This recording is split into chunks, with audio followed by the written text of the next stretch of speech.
తప్పిదాల మీద దౌర్జన్యం మీద ధర్నా చేయమనుండ్రు కానీ నరేంద్ర మోడీతో కొట్లాడుతున్న మా కాళ్ళ కట్టబెట్టి బోర్ల పడేస్తే ఎవరు అధ్యక్ష? అదేవిధంగా అధ్యక్ష, ఎన్నికల రోజు పోలింగ్ ఇక్కడ జరుగుతుంటే పక్క రాష్ట్ర ముఖ్యమంత్రి AK-47 తుపాకులతో పోలీసులు నాగార్జున సాగర్ డ్యామ్ మీదకు పంపించిండు అధ్యక్ష. ఇవాళ నేను అడగదలుచుకున్న వాళ్ళను, నాగార్జున సాగర్ 100% మన భూభాగంలో ఉంది. మన ప్రాంతం, మన ప్రాంతానికి లోపటికొచ్చి తుపాకులు పెట్టి ప్రాజెక్టులను ఆక్రమించుకుంటుంటే వీళ్ళ సహకారం లేకుండా వస్తాడా అధ్యక్ష? ఇంటి దొంగలు లేకుండా జగన్మోహన్ రెడ్డి గారు లోపలికొచ్చి నాగార్జున సాగర్ డ్యామ్ మీద పహారాలు కాసే పరిస్థితి వస్తుందా అధ్యక్ష? ఎందుకు ఆ రోజు వీళ్ళు మాట్లాడలేదు?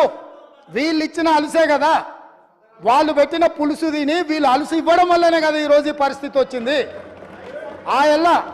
ఆయల్లో రాయలసీమకు పోయినప్పుడు కల్వకుంట్ల చంద్రశేఖరరావు గారు, ఈనాటి మంత్రి శ్రీమతి రోజా గారు పెట్టిన రాగి సంకటి రొయ్యల పులుసు తిని రాయలసీమను రతలాలసీమం చేస్తా అని చెప్పి మాట ఇచ్చి బేసిన్లు లేవు, బేసిజాలు లేవు, మీరు కొట్టుకపోండి అన్నాడు.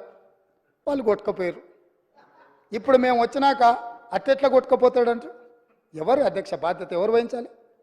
నీ కళ్ళ ముందే కదా ముచ్చుమర్రి చంద్రబాబు నాయుడు కట్టింది, నీ కళ్ళ ముందే కదా రాజశేఖర రెడ్డి పోతిరెడ్డి పాడును 44,000 క్యూసెక్లకు పెంచి తరలించకపోయింది.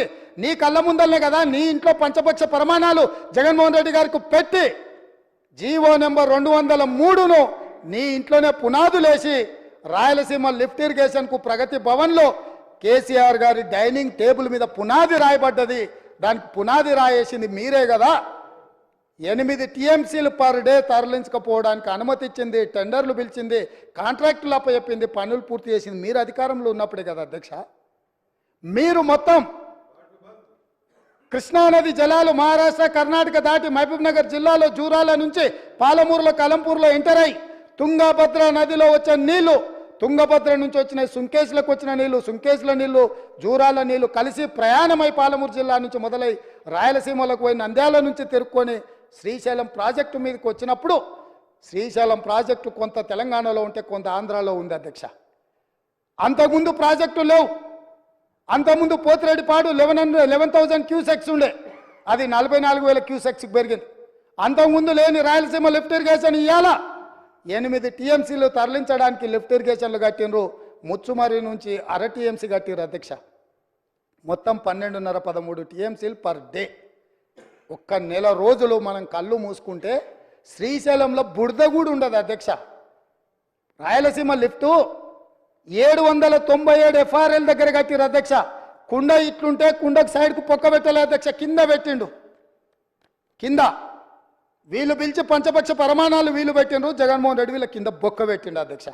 బొక్క పెట్టి మొత్తం తరలించకపోతుంటే మిన్నకుండా ఉన్న మీళ్ళు ఇవాళ నేను సూటిగా అడుగుతున్న హరీష్ రావుని మిత్రుణ్ణి, రాజకీయాలు పక్కన పెట్టండి, మీరు రాజకీయాలు పక్కన పెట్టండి, మీరు బాధ్యత కలిగిన మంత్రిగా చెప్పు. ఇవాళ రాయలసీమ జిల్లాలో ఉన్న మీ అవకాశం వచ్చినప్పుడు స్పీకర్ గారు అనుమతి తీసుకొని మీ అవకాశం వచ్చినప్పుడు తప్పకుండా చెప్పదు. I'm not yielding. నీకు ఇస్తాడు మైకు స్పీకర్ గారు, నేను కాదు ఇవ్వాల్సింది. స్పీకర్ సార్, ఇవాళ మన భూభాగంలో ఉన్న నాగార్జున సాగర్ మీదకి తుపాకులతో జగన్మోహన్ రెడ్డి వచ్చి ఆక్రమించుకుంటే చేతగాని సన్నాసులాక ఇక్కడ ప్రభుత్వం చూస్తుంటే ఇవాళ రాయలసీమలో ఉన్న ప్రాజెక్టుల నుంచి నీళ్లు తరలించకపోతుంటే ఎవరు అడ్డుకోవాలి?